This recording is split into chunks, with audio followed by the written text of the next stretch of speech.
Welcome to my YouTube channel. If you're a new subscriber or a returning subscriber, I'm Nurse Oni by name, a Nigerian trade registered nurse and a Usrn. Today I will be taking you through the steps involved in NCLEX and also becoming a Usrn. Don't forget to subscribe to this channel, comment on the video and also share it. There are a lot of steps involved but not so much. So today I'm going to give you a detailed explanation on all the steps you will pass through before you can be eligible to write the NCLEX. The first step is credential evaluation with CGFNS or Usrn. Credential evaluation with CGFNS costs $485, whereas with Usrn it costs $400. In this video, I will give you the detailed explanation on how to register with CGFNS. First is to create an account with CGFNS. How do you do that? Go to Google, type CGFNS International. From there, click on CGFNS Connect. It's going to bring you to a platform where you'll be asked to put in your email address. When you do that, if you have an account with CGFNS previously, after putting your email address, you'll be asked to put in the password.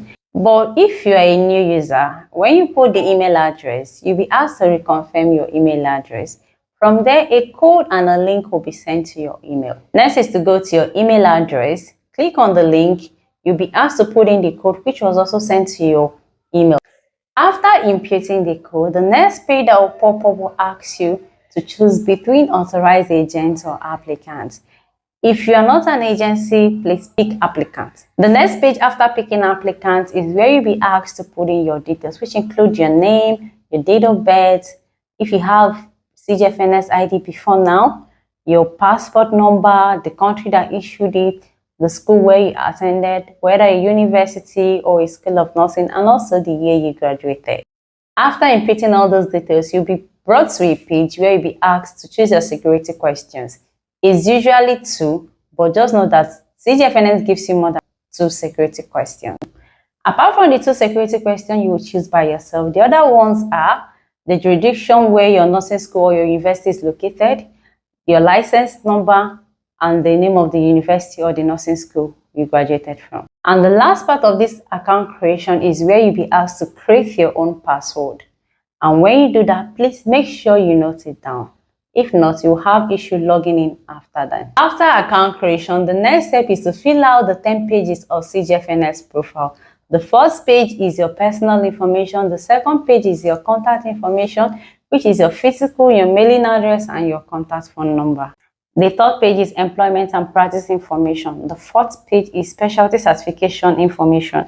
The fifth page is continuing education and revalidation. The sixth page is licensure/registration information. The seventh page is licensure/registration examination. These two are a bit different from each other, so please don't mix it up. The eighth page is your higher/tertiary education. The ninth page is your general education information.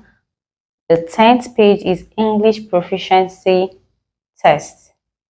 And the final stage, which is not part of the 10, is the profile summary. I'm going to tell you what you are expected to do on this page. I've already talked about what is in the contact information page. On the employment page, you include your previous and your current employment. On the specialty page, you are not expected to do anything there. Just tick not applicable. On the continuing education page, still same, tick not applicable. On the first licensure/registration information, you have to include all nursing licenses you have. On the second licensure/registration information, you are to include just your initial licensure. When you are past your NCLEX, you will come back to the second licensure/registration information to add your US license. On the higher tertiary education information, this is where you add your university or your nursing school where you studied nursing. On the general education information, this is where you add your primary and your secondary school information. And the English proficiency test is where you add your IELTS, your OET, PT, and all of it. Most times, you don't even need to fill it before you can take your NCLEX exam, unless the Board of Nursing you choose requires you to have English proficiency before they can make you eligible to write NCLEX. When you have filled all those pages very well, the next is to proceed to payment. In the payment platform, that is where you will be able to choose the Board of Nursing that you want to use. So on that note, we are moving to the next step, which is Board of Nursing registration. Please don't forget to ask questions. The next step is for you to choose a state board of nursing. Bear in mind that every state in the US has a board of nursing. So it's left for you to choose the one that you can be able to register with from anywhere you are in the world. My licensure hub by name, Mark NCLEX Licensure Hub, handles only 3 board of nursing registration, which is Texas Board of Nursing, Colorado Board of Nursing, and New Mexico Board of Nursing. Here are a few things I would like you to consider before you register with a board. Look for a board of nursing that doesn't require you to have English proficiency like IELTS or PTE before you can register with them if you don't have it before NCLEX. But if you have it, then you don't have a problem. Another thing I would like you to consider is use a board of nursing that doesn't require you to have social security number before you can register with them. Social security number is what every American resident has. So if you don't reside in America, you will not have a social security number. Let's talk about how you can register with Texas Board today. First is search Texas Board of Nursing on Google. Click on the first link you see. It's going to take you to Texas Nurse Portal. You will see create account or to put in your username and password.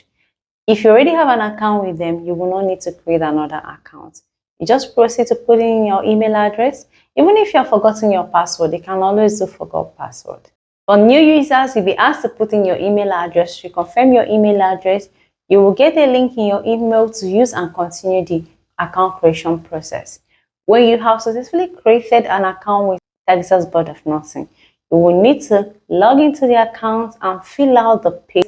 Pages are asking your personal information, your nursing school, your university information, and some eligibility questions just to make sure that you are eligible to register with Texas Board. And the last part of the form you are filling with Texas Board is where you make the $75 payment. That is the fee Texas charges for you to be able to have an account and register with them. When you have successfully made payment, the next step is to do your jurisprudence exam. Jurisprudence exam is written by Texas Board and Kentucky. It does not apply to New Mexico and Colorado Board of Nursing. Next, you have to do under Texas is the criminal background check. Just know that when you register with Texas Board, Identigo sends you an email within 24 hours. From that email, you will be able to see the link you will use to register for your criminal background check through Identigo. Criminal background check under Texas Board costs $37 only. You will need a fingerprint card, which you will take to the state CID of the state where you are located to be able to take your fingerprint, fill out the forms, and courier the card to US. And please don't forget, it's not just the card. You courier the card alongside with the Identigo form you download when you did the criminal background check registration.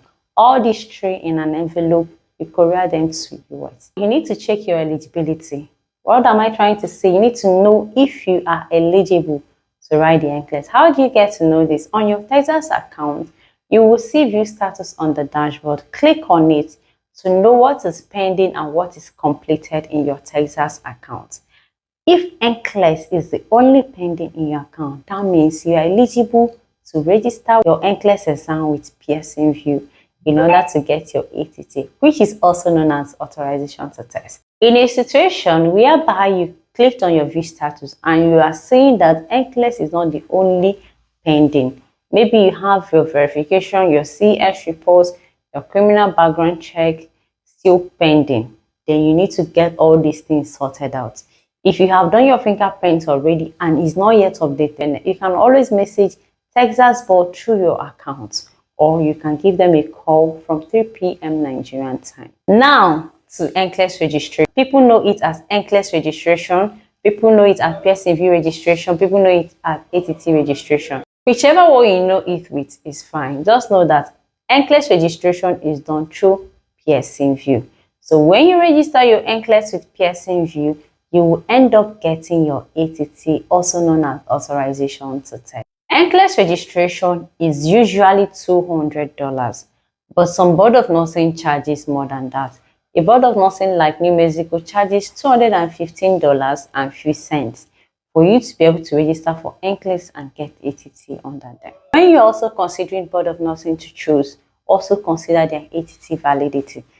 ATT validity is the time frame in which you need to write your NCLEX. Some Board of Nursing gives ATT validity of 75 days, 6 months, 1 year. Because what I'm talking about today is Texas Board. So Texas ATT lasts for just 75 days.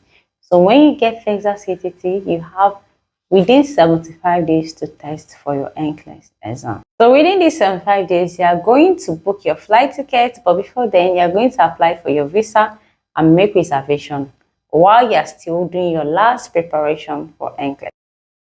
I always advise my clients to travel at least 3 days before their exam. On the exam day, you are only allowed to come in with your international passport, and that is your only ticket into that exam hall. And please, while doing all those processes that I've already mentioned, make sure that the name in your international passport rhymes with the name you are using for all those processes. If there's anything like discrepancy, you're going to encounter issues on the exam day. And even before the exam day, you might even encounter some delays if there are name discrepancies. If you enjoyed this video, which I know you will, please do well to subscribe, share and comment. I know you might have some questions after watching this video. Don't hesitate to drop your question. On my next video, I'll be talking about how to register with other Board of Nursing like New Mexico and Colorado Board. Stay glued to this channel, and I have a gist coming up for those who are not eligible to do Nursing and Midwifery Council verification.